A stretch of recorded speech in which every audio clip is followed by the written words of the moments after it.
Hi, I'm Marcy Degman, the Aspiring Gardener, and today we're going to talk about how to trim an ivy plant. As you can see, I have two different kinds of ivy growing in this well. Here I have kind of an unusual upright ivy that I've been training up this trellis. You don't see this one too much, but it's basically got the average green leaf, but it's very woody.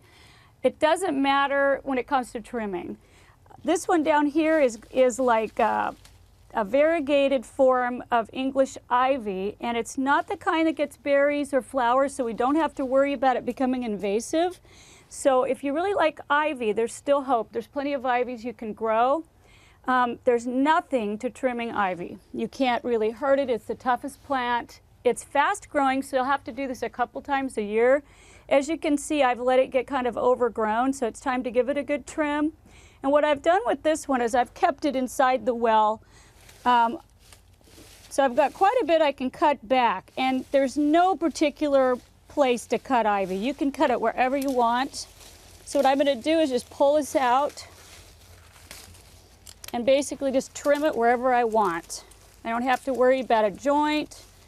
It'll grow from wherever I cut it. Now you can also take a lot of these will have a little bit of root, so you can also take that and start new ivy plants with that if you'd like. So basically I'm just going to go around. I like to leave a little bit of a natural appearance, so I'll probably leave a few just for aesthetics. You can trim it as tight as you want. You can trim it down this way if you want. I like to leave a little bit, but if you leave it, it'll probably get about a foot tall. So you can take it down from the height as well if you want to.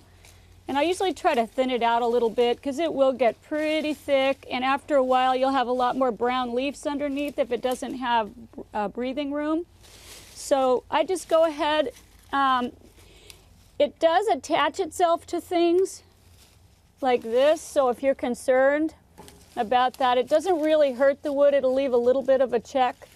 So if you don't want to have that happen, you'll want to pull it away from any wood structures or anything that it's trying to grow up.